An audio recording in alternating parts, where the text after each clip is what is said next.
passionate instigator and dynamic problem solver, Dr. Kevin Ross Emery, the host of the Dr. Kevin Radio Show, will be taking you outside the box, behind the curtain, and identifying the load of BS we are fed every day. And now, Dr. Kevin. Hello, hello, hello, and welcome to the Dr. Kevin Show, where we challenge everyone and everything. I want to remind people that you can either come to facebook.com/mydrkevin, and you can comment on today's show as today's show is happening. Again, that is facebook.com/mydrkevin. While you're there, make sure you like the page. I'm a likable guy.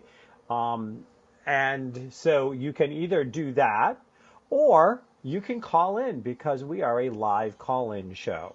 The call-in number is 202-570-7057. That's 202-570-7057. So tonight's show, I was going to have my partner in crime, Angie D'Anjou, but something came up at the last minute. She was unable to join me, so it's just going to be you and me and what's going on in the world, and see if we can give it a little bit of a spiritual perspective, but also we want to, I'm going to share some of my quotes and other writings today and talk about a number of different things. But feel free to call in if there's any questions you'd like to ask, any intuitive insights you would like, anything that you think would help make your world better. Feel free to call in at 202-570-7057. And then, we'll get you on air and see what you have to say. We always start with my Hot Under the Collar segment. And under my on my Hot Under the Collar session, it's all about something that either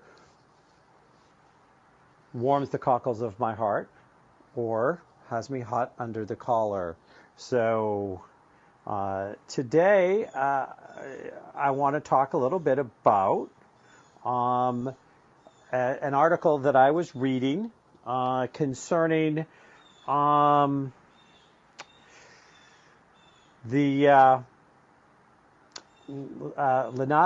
DiCaprio. And he was talking about what happened when he met Donald Trump. And he was talking about climate change. And, he got in front of a pretty substantial crowd and he talked about it. And when he did that, he talked about how he went and he talked and he brought what he felt was evidence to Donald Trump concerning that climate change, and the climate change was real and that we needed to do something. But DiCaprio goes on to say that his efforts proved in vain. Trump subsequently said the U.S. would pull out of the Paris Agreement and appointed Scott Pruitt to lead the Environmental Protection Agency. Now, the one thing I want to talk about is, for my hot topic, and I realize that at the very beginning of the show I screwed that up. I always start with the hot topics, something that gets me warm and fuzzy in my heart or makes me hot under the collar. He said, we should not have people in office who do not believe in facts and truths and modern science that are able to manipulate and risk the entire future of this entire generation. And he goes on to say that this administration will be vilified for not taking action. And it's up to today's generation to make a difference. But, the thing about this that stood out to me, and it is more about we shouldn't elect people who will not believe in modern science and facts. The thing is, at least according to the Electoral College, not the popular vote, we did elect this man. This man got millions and millions of votes. He made his point very clear that he didn't believe in climate change and that he thought that this was just, some big ruse to get people all upset.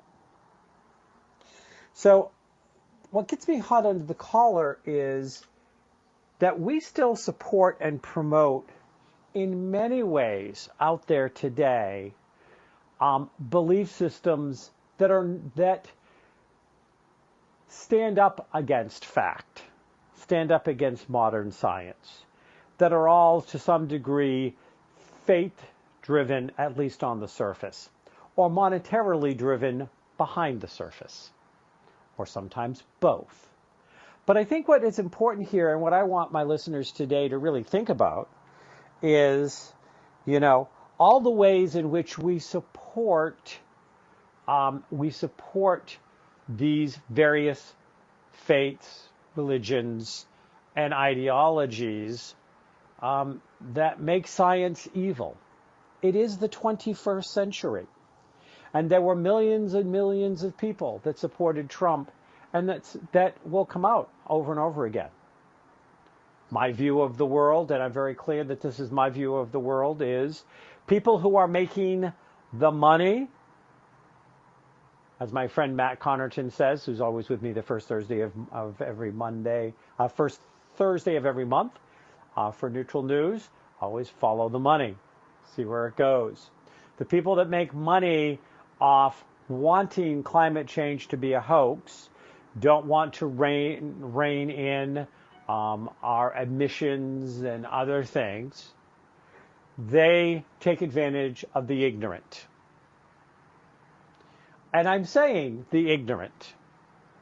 There is lots and lots of research out there that indicates that man has affected the world. I think it would be pretty idiotic to say that man has not affected the world. Man is the most virulent, destructive creature that this planet has ever housed, at least that we're aware of. We're only going back to recorded history, of course. But we destroy, we pollute, we do all sorts of things. And it does not take a rocket science to say that the things we do are going to change the environment. Of course they're going to change the environment. The question is, how much do they change the environment, and what do we need to do about it? To me, yes, I'm not happy with a lot of the decisions our current president is making, nor do I suspect are many people who are probably watching my show, because the people who are thrilled with the decisions he's making probably wouldn't listen to my show. But the real point is, can we keep on supporting ideologies, or at least have the guise of supporting faith-based ideologies, because they're making some very savvy people lots of money by taking advantage of very ignorant people? And that's the question. That's what's got me hot and bothered. Now, the other thing that warmed the cockles of my heart today, since I'm here alone, I'm going to do a double hot topic, one of each, why not? And that is that all of the support that has come out with all of the climate change disasters that we're having, the worst hurricane season that we've ever seen, and it's not over yet. And we have another one that just devastated Puerto Rico and is going over more Caribbean islands, and is, I don't know where the current is, whether it's going to hit mainland U.S. or not. I'm not sure. But I'm going to check that up before I get off the air. But, one of the things is we have seen lots of stuff coming up, lots of things happening, going on, and looking at some of what's going on is there's a lot of help. There's a lot of support. There's a lot of people that are showing up to help those people whose lives have been devastated. We actually had somebody that was here, and it is looking like right now they're saying that it looks like we're probably not going to hit, Maria is not going to hit the mainland. At this point, it's kind of looking like it's going to go back out to sea after it's finished in the Caribbean. This February, I'm actually going to be taking my honeymoon on St. Croix at a DV resort. And so when all this was going on, I just out of curiosity wanted to check in, as I was just checking on to see what the damage was everywhere. But nobody was saying anything about St. Croix. And I know that St. Croix has still, I believe, has not reported in completely since Maria, but it survived Irma. And one of the things that also made me warm and fuzzy is that we're going to stay at a DV resort. And the DV resort that we're staying at on St. Croix, actually, after Hurricane Irma, put up a bunch of rescue workers, people from FEMA, housed them, fed them, took good care of them so that they could help St. Thomas, St. John, the other places in the Caribbean that were devastated. It was a great central location, and they opened up their doors and their resources, and they showed what a heart they had, which makes me feel good about the fact that I gave them not a small chunk of change, and we'll be cashing in on that not small chunk of change in February when we go there for our honeymoon. But so that gave me some warm and fuzzies. It's nice when places like DV Resort or Wyndham, where I have a bunch of timeshares through, has showed up on several different disasters, including Katrina and other disasters, where it has brought out the people that have lost their homes that were working at their resorts in those areas that were devastated and put them up for free in other places so they could get back on their feet, and helped them out and did all of these things. And there is the sound of our first break. We will be right back, and when we return, we'll be talking about healing.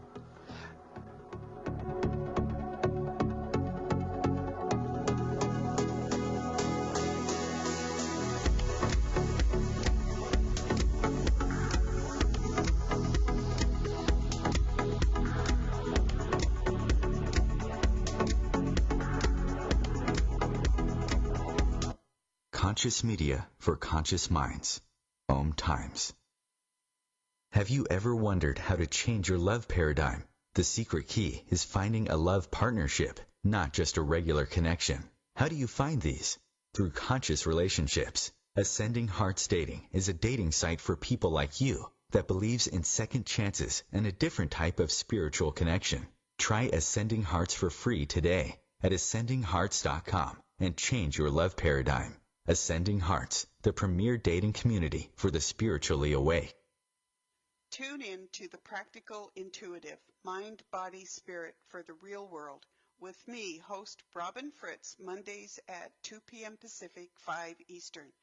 I'll cover personal and business intuition, animal communication, mediumship, space clearing, past life regression, shamanic insights, energy healing, soul choice, and more, all to help you tap your own intuitive and healing skills.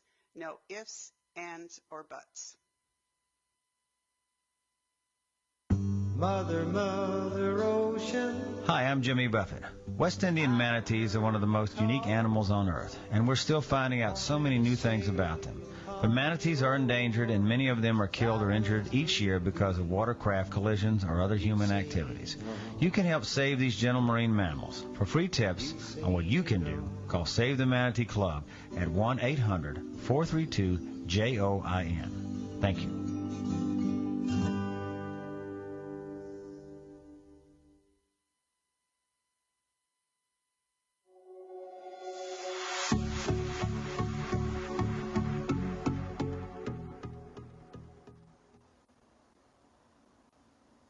Hello, hello, hello, and welcome back to the Dr. Kevin Show.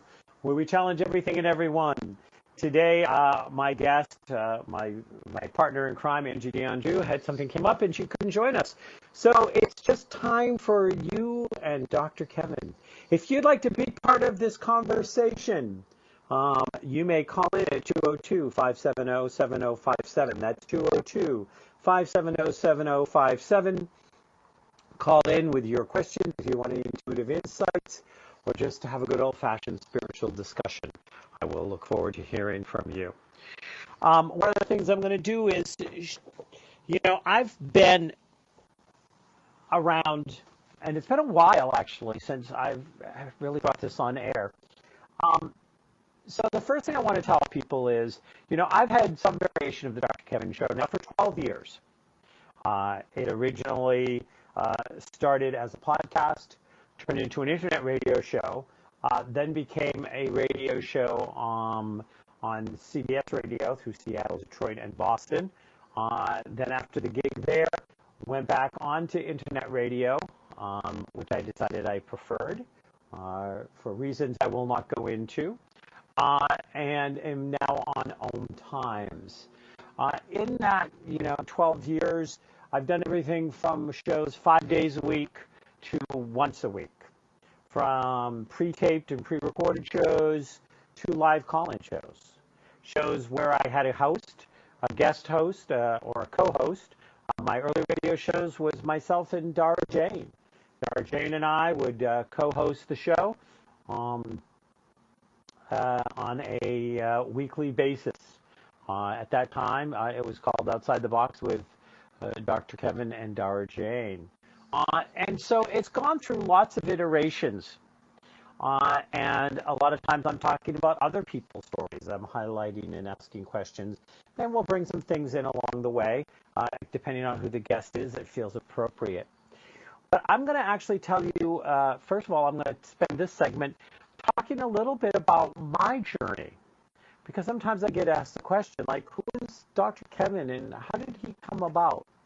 And so this is my opportunity to share with people about who Dr. Kevin is, just a little bit.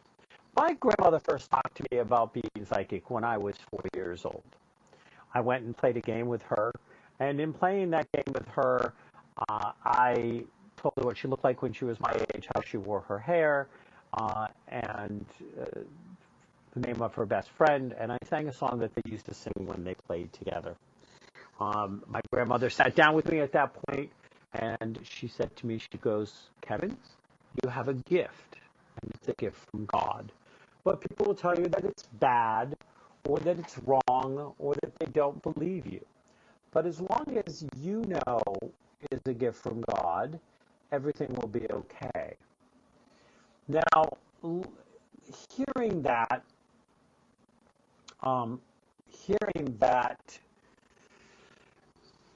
I was 4, probably a couple months shy of 5, but still, I was 4 years old. What I knew was that I had done something different or special, because then my grandmother chose to give me not 1, but 2 hot homemade donuts, and my own plate of sugar as a reward, so that I would always know that I had done something really good or really special.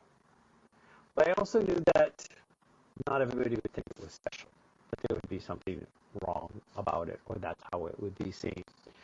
And that's where I look at, sometimes I refer to it that I became a conscious intuitive at the age of 4, because at that point I became aware of my intuitive in a way where it started playing out in my life.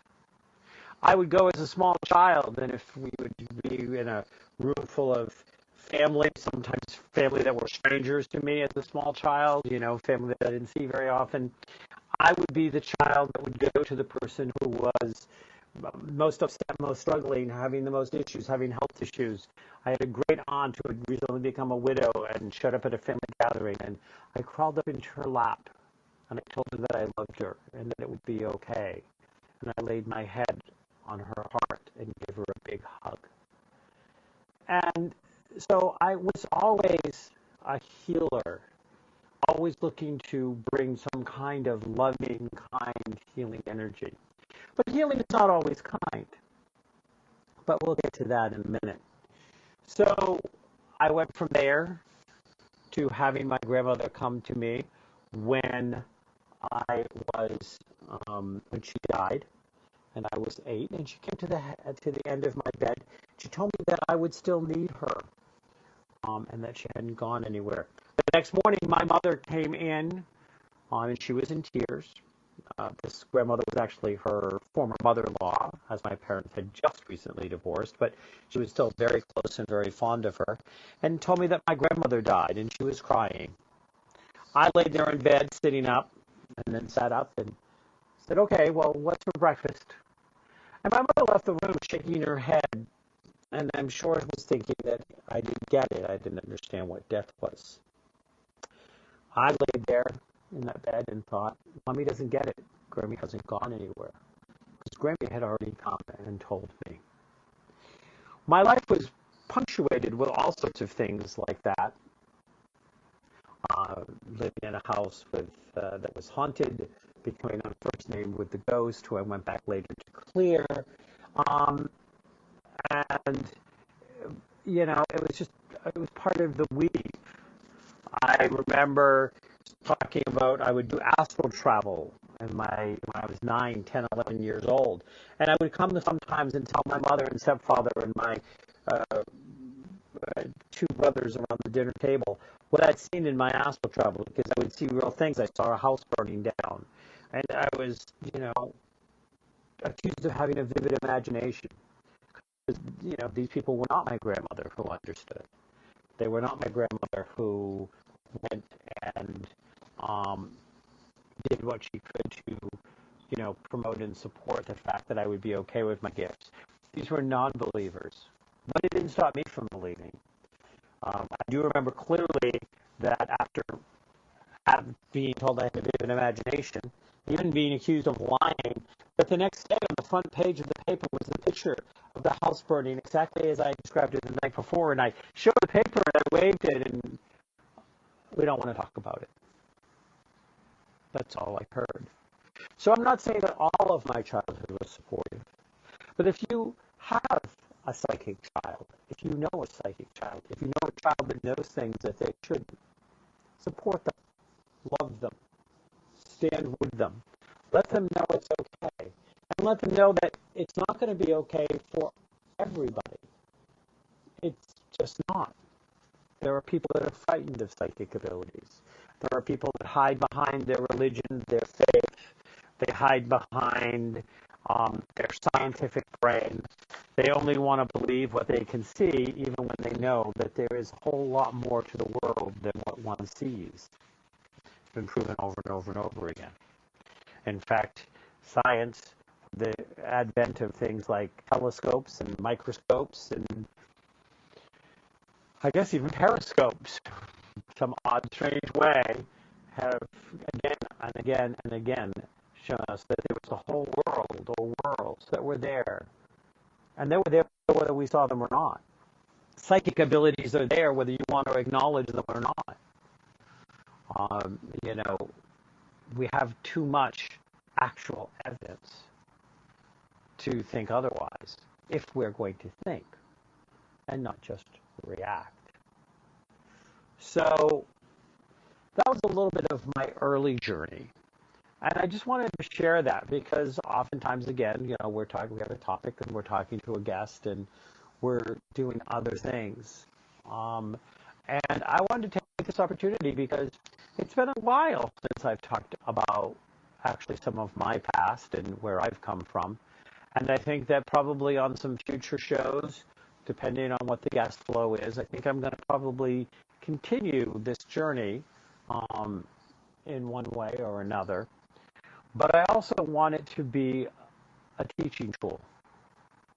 One of the things is that we have that we don't give ourselves enough credit for oftentimes is our intuitive abilities, is our intuitive knowings, the things that we just feel, the things that we just know, all of those things. And we also don't honor them. And we certainly don't honor them in our kids.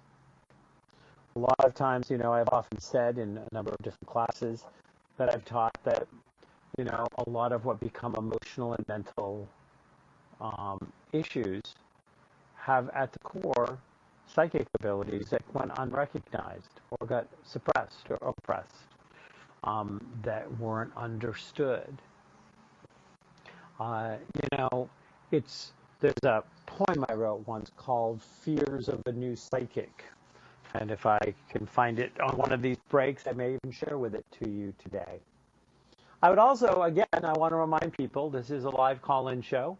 The number is 202-570-7057.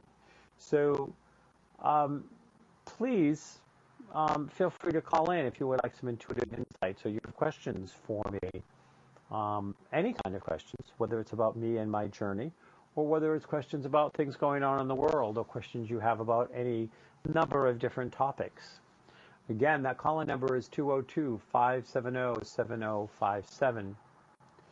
But it's tough for people who are discovering or acknowledging their psychic abilities, whether they're children or adults. It can be very difficult at times for them. And they need the support. They need the belief. They need to know that you believe that they can be psychic, that this can happen. And if you doubt your own psychic abilities, well, then you need to work on that, because we all have them. I have been teaching a psychic development class for over 25 years now. I've taught it throughout Europe and the U.S. We all have psychic abilities. And we'll be right back.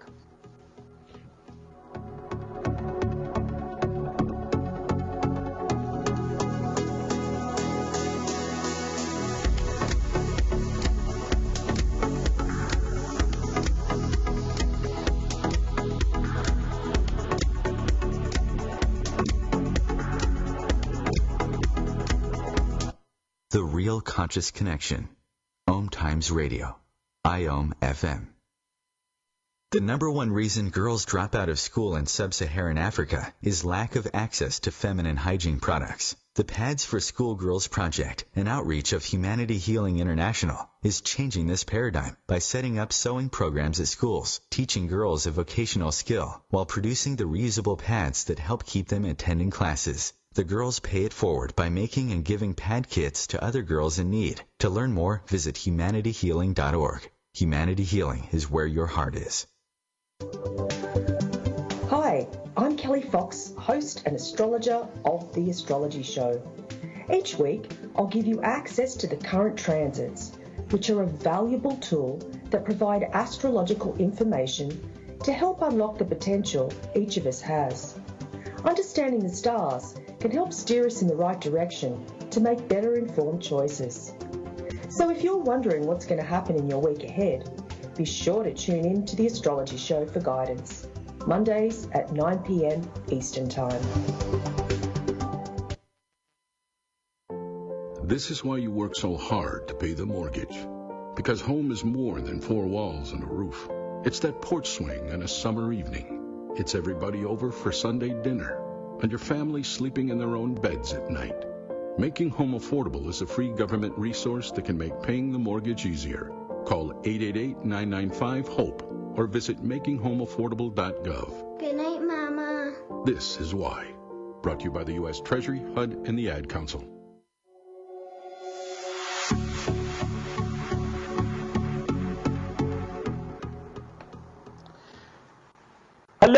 Hello, and welcome back to the Dr. Kevin Show. This week, it's Dr. Kevin on Dr. Kevin, so to speak. My guest this week was unable to make it at the last minute.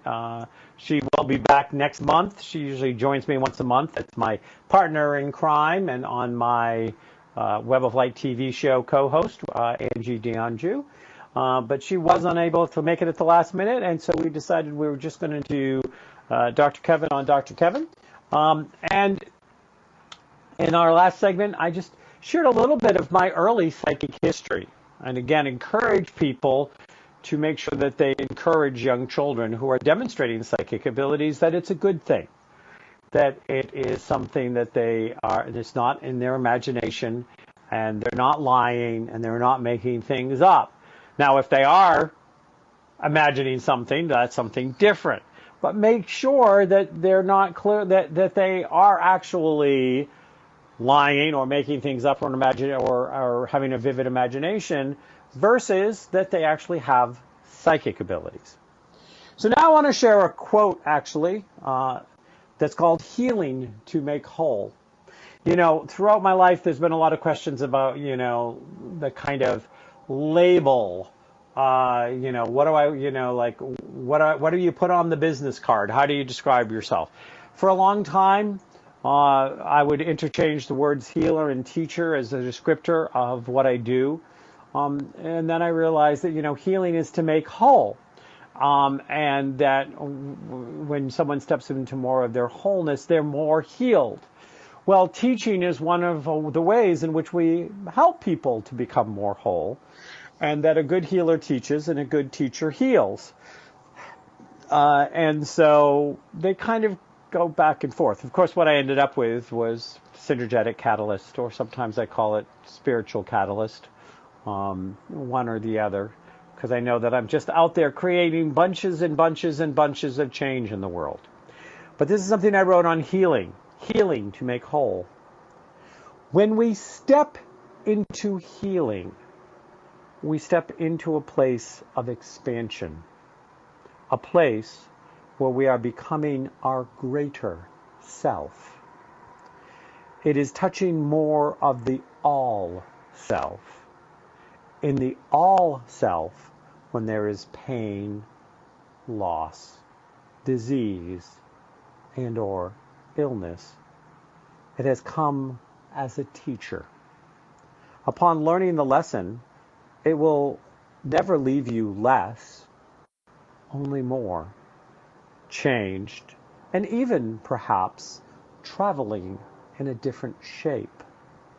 That is why there is more room in a broken heart, because in fact it is not broken but expanded, if and only if healing has taken place.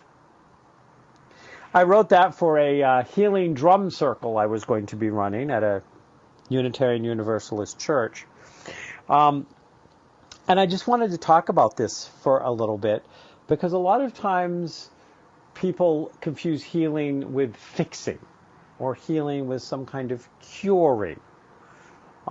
Healing is in some kind of making it right.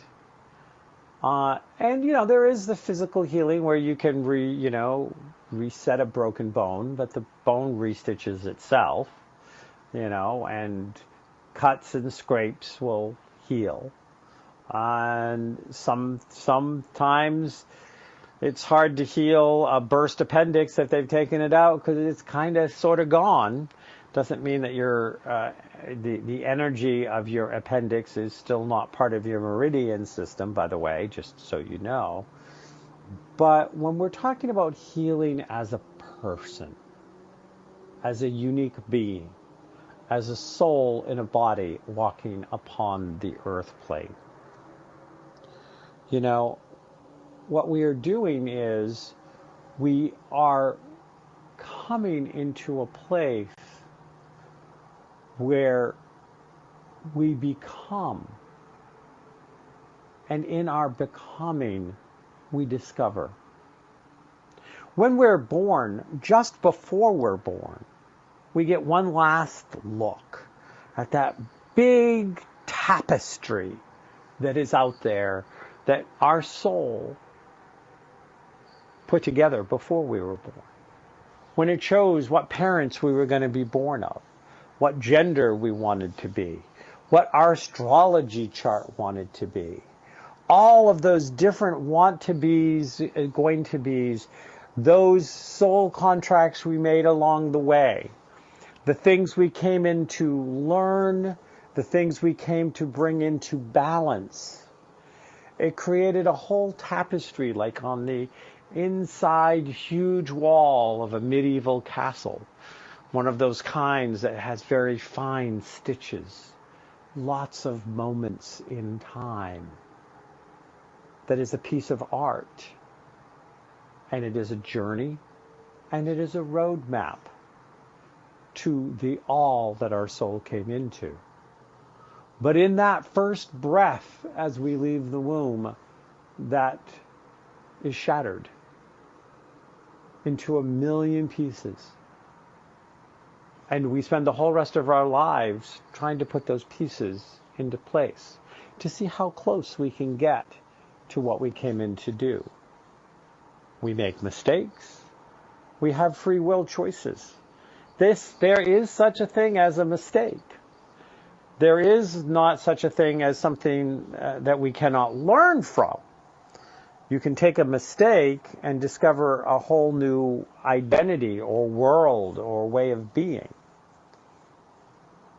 But a mistake isn't a mistake in the term of how the world would say a mistake. It is, you made a free will choice which wasn't part of your original game plan.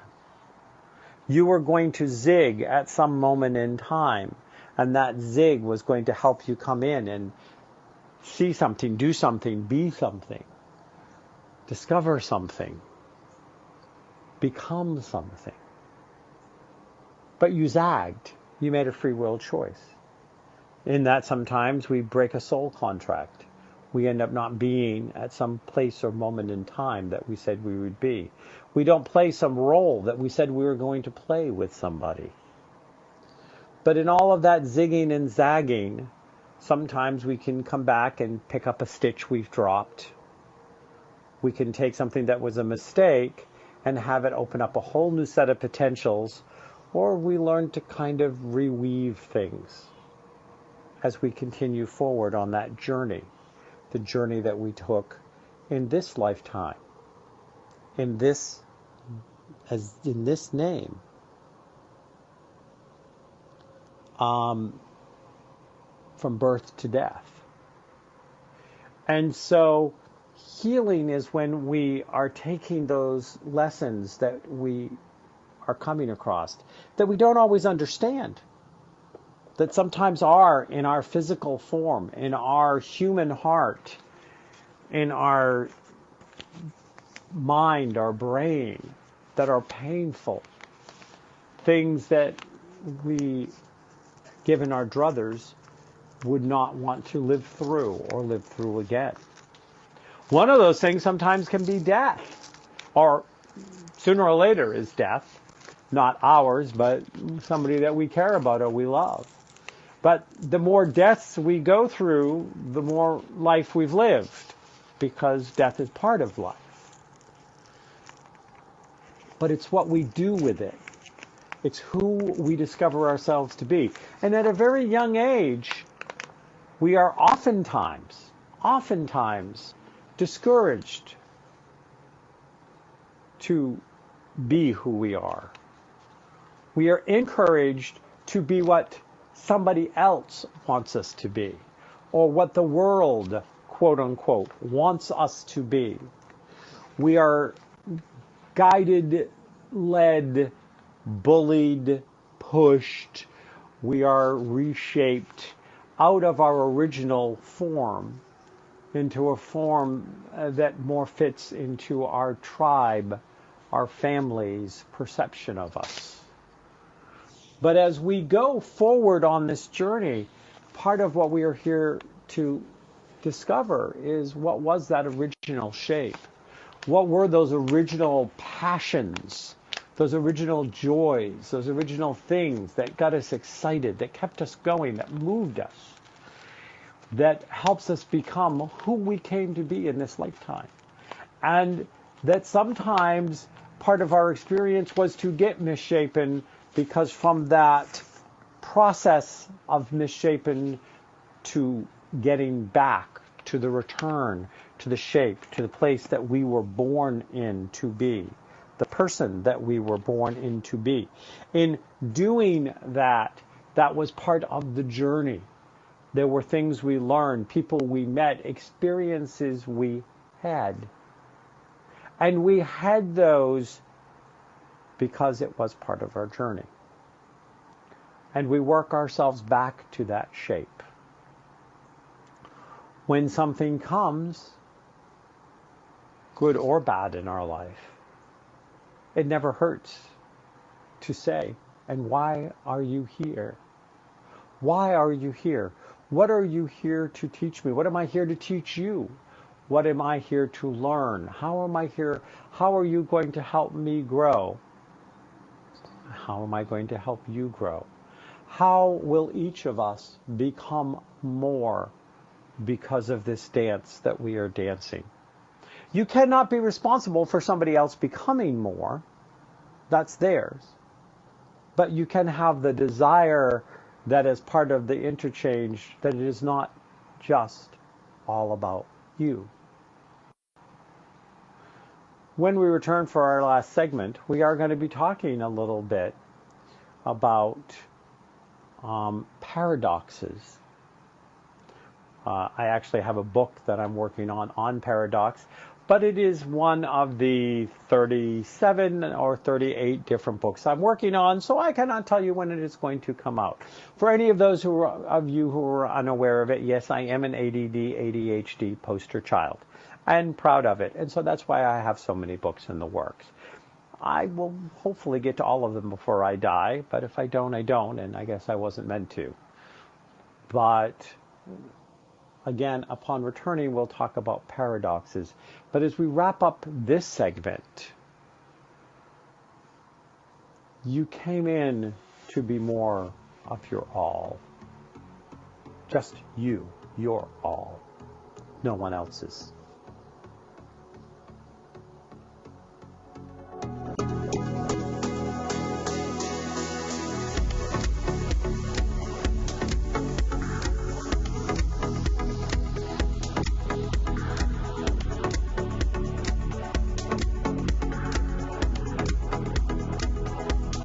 Feed your soul with waves of consciousness on OMTimes Radio.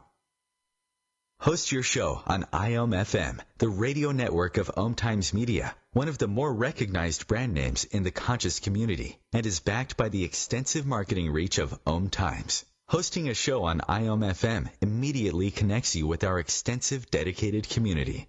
Eros Evolution is where sexuality and spirituality meets. Join me, clinical sexologist Martha Tara Lee, on Eros Evolution on Thursdays, 4 p.m. Eastern on OMTimes Radio. Every 2 minutes, an American is sexually assaulted. The majority of victims know their attacker.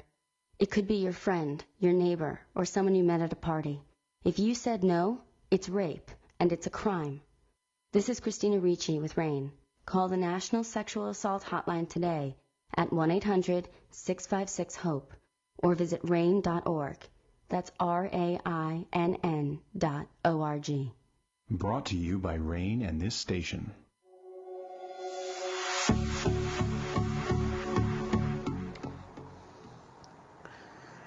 Hello, hello, hello, and welcome back to the last segment of the Dr. Kevin Show this week.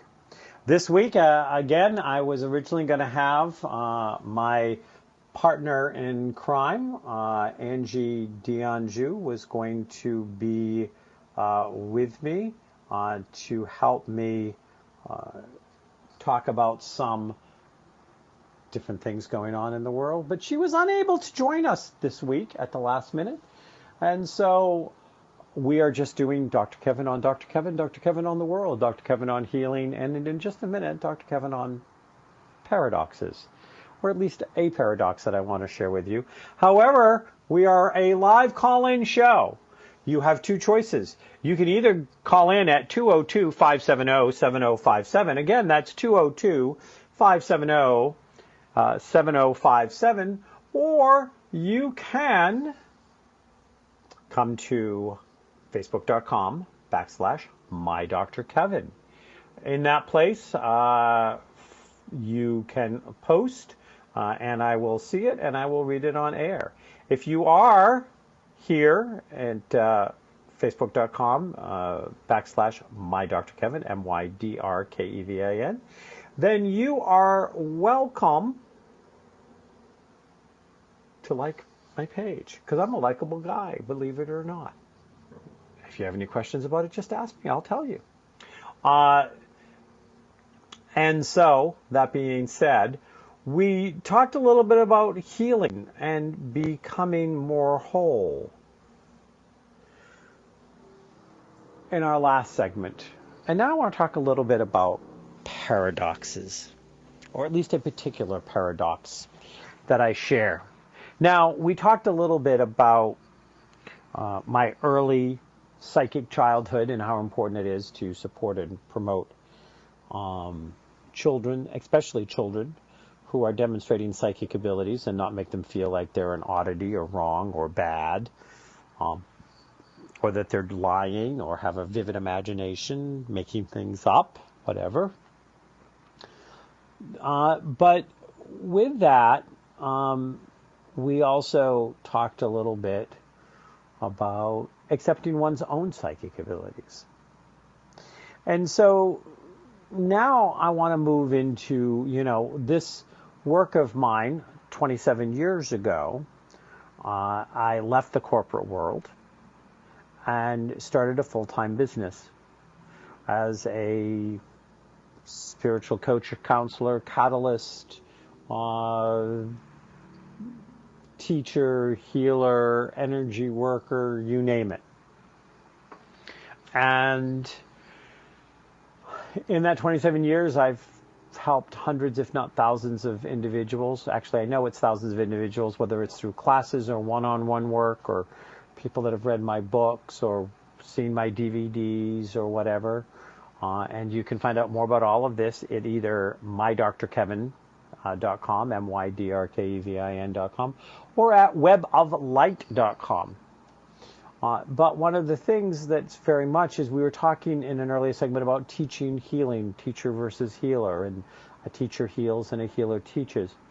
And so in my work with individuals and in working with students of all levels, from beginner to very advanced, I'm always teaching certain concepts or principles that I feel will make their life better, will shift or change their life. And it's very interesting because they will have patterns where it seems like I'm teaching one thing to a lot of different clients or students, like the same thing comes up over and over again. And of course, what I do is I say, okay, so how is this playing out in my life? Because I'm constantly getting this message of, that I'm giving to everybody else. So I've got to look at why this is a message for me, what this message is, and how I need to look at it. And then that may go away. It may go away for a long time. It may go away for a decade.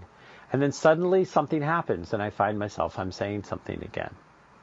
Now at this point, I went through a period where in my practice I was seeing 35 to 45 hours of clients a week in, week out. So I can't say that every word that fell out of my mouth for a client that I could turn around and apply to myself.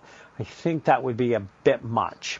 Not only would I not have enough time in a week to do that, plus see all my clients, plus do little things like sleep, eat, maybe occasionally shower, which I know that everybody in my life appreciated that I did that. But that when you're doing the kind of work that many of us do, that sometimes you get to the point where you are just passing on the things that you've learned because it's part of what you do. And everything is not about you. And now that leads us to the paradox. It is both equally valid and true that the world is all about you and the world is not all about you. And, part of what makes that obviously a paradox is it sounds like we're saying two very opposite things. But a lot of great spiritual teachings, a lot of great spiritual growth, and definitely lots of works of, art and music and all sorts of arts came out of some kind of paradox. Somebody that was living a very ugly life created great beauty. Somebody that was in great pain brought others great joy that came out of that pain. There are some paradoxical things about that. But, the thing is, we cannot help but have the world be all about us. We can only see it through our eyes. We can only process it through our experiences. And the more experiences we have, and the more that we integrate those experiences not only into intellectual information and emotional understanding, but into actual knowing, knowledge, and wisdom. But it's still, we can't help but see that it's all about us. Even when we understand, it's not all about us. We can understand that somebody is angry and it has nothing to do with us, it's all about them. But as it's happening in the moment, it is all about us because they're getting angry at us. Now, we can move and get to a place where we realize why they were angry. Maybe we could even get to a place where we realize why we needed to be the brunt of their anger, why we needed to experience somebody being angry at us,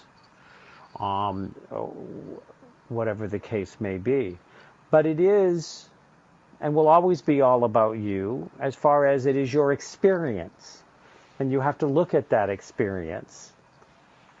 And then, at the same time, know that it is equally valid and true that it is not all about you.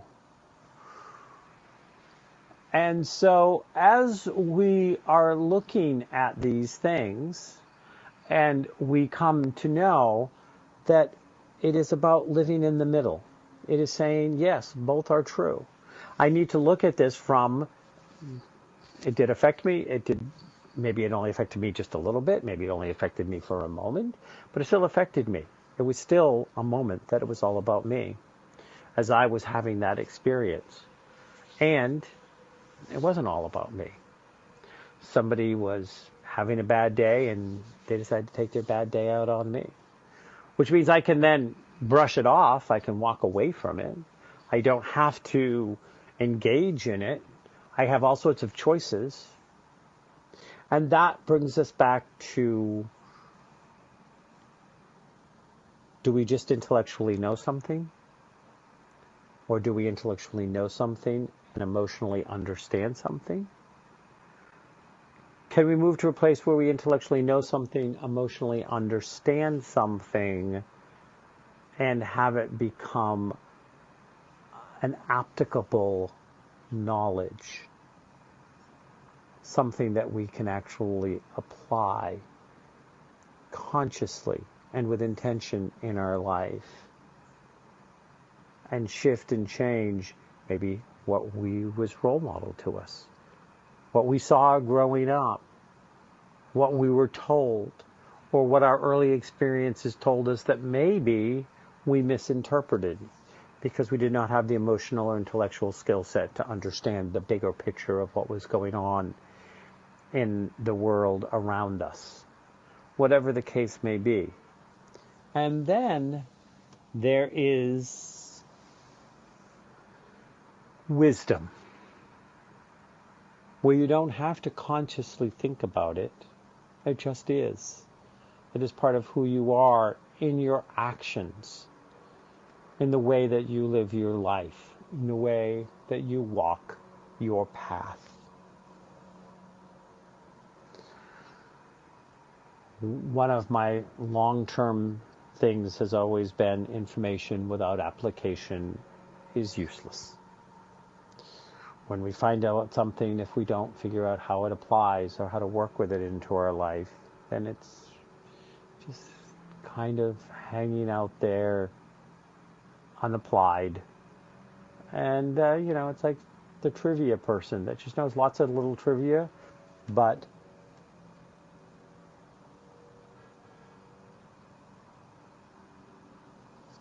doesn't really know life, or doesn't know how to apply life.